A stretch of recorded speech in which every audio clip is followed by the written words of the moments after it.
Let's go from this to this with minimal heat damage. We are going to color, cut, and straighten within a matter of hours. Okay, let's get started. We're going to use the Revlon Color Silk hair dye. I've been using this hair dye for years. I do this religiously, like monthly actually. It comes with the colorant and also the cream developer and an after color conditioner. So we're going to set that one aside. You're going to take the gloves that comes in with the instruction manual, and then you're going to cut off the tip of the cream developer and add in the color.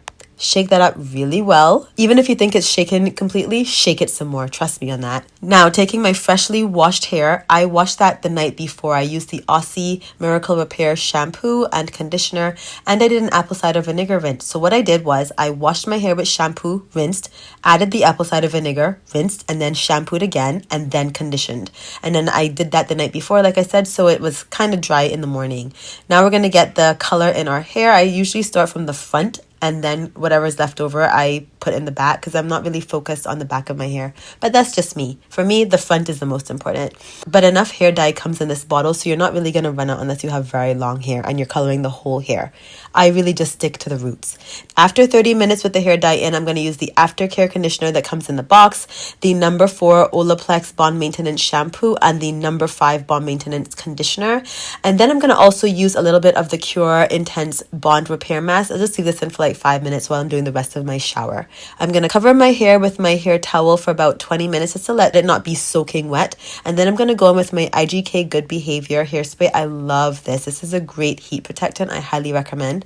I also recommend the Color Wow Dream Coat. This one leaves your hair so silky and shiny. This is a great purchase. Trust me. And then I'm going to add in a little bit of this Fantasia Frizz Buster serum. Just a little bit, not too much because I don't want to weigh my hair down. But my hair is very dry, so I put like 3 squeezes of the bottle in my palms and then I rub it through my hair. Once all of those products are nicely settled in my hair, I'm going to go ahead in with my Heritage Blow Dry Brush. I part my hair, I clear it out, even though technically I cleared out my hair when the conditioner was in it in the shower. But it's for some reason still tangled a little bit. So I make sure I clear it out with the comb and then I pass the blow dry brush through it as many times as it takes for my hair to get completely dry. I need to make sure that my hair is perfectly dry before I go in with the flat iron. I have to say that of all the blow dry brushes and tools that I've used for blow drying, this one by Heritage is by far my favorite.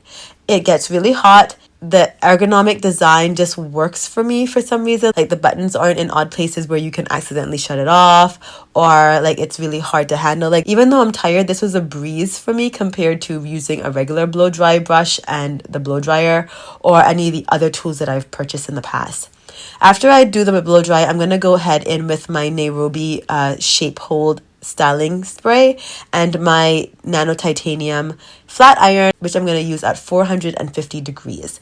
Now, very important for me is that I flat iron the roots a couple times, like I pass the flat iron a few times, and then just once through the ends. Then I'm going to assess the ends of my hair. I knew that I needed a haircut and I do not have any hesitation with cutting my hair. I'm not scared of the scissors. So I take the 2 pieces side by side on each side and then I just cut. I cut. I don't want to see any strangling ends. I want everything blunt and even. And for some parts, I have to get up to make sure in the mirror that everything is properly aligned. So yeah, I go through my whole hair and I'm cutting after the first pass of the flat iron. Once I've done that, now I'm going to pass the flat iron through each section again, but this time I'm going to curl the ends. So technically my hair got 2 passes of flat iron from root to tip. I'm going to show you this again. So basically to curl the ends, you just wrap the hair around the curling iron, twist the curling iron a little bit at an opposite angle, and then pass it through. I know it's a little complicated. It took me a while to learn how to do this, but once I got it, you can do it without even looking, honestly. It becomes very easy, but it does take some practice. Once I get that row completed, I'm just going to put in a roller so that while the hair is still hot, I can make sure that it cools in the roller. And that's it. Once you do the whole head, the process, which took me about 3 hours, y'all. It was a lot. My arms were very tired, but I know that this is going to last me at least 2 weeks. I try to go more than 2 weeks, but I'm not usually able to keep my hair dirty for that long. Once I'm finished and I want to take out the curlers, I add in my Kerastase elixir. I love this stuff. Y'all have seen me use this even on my curly hair. So I put that through. Just 1 dollop is enough. and then I just style it my hair however I feel like. Like, I couldn't decide if I wanted a middle part or a side part. You can still see the line of demarcation from the hair dye. That's gonna disappear by the morning. Like, after I wake up, like, you're not gonna see that anymore, so don't even worry about it. But yeah, this is the finished look. I hope you guys enjoyed this video, and I'll see you in the next one. Take care. Bye bye.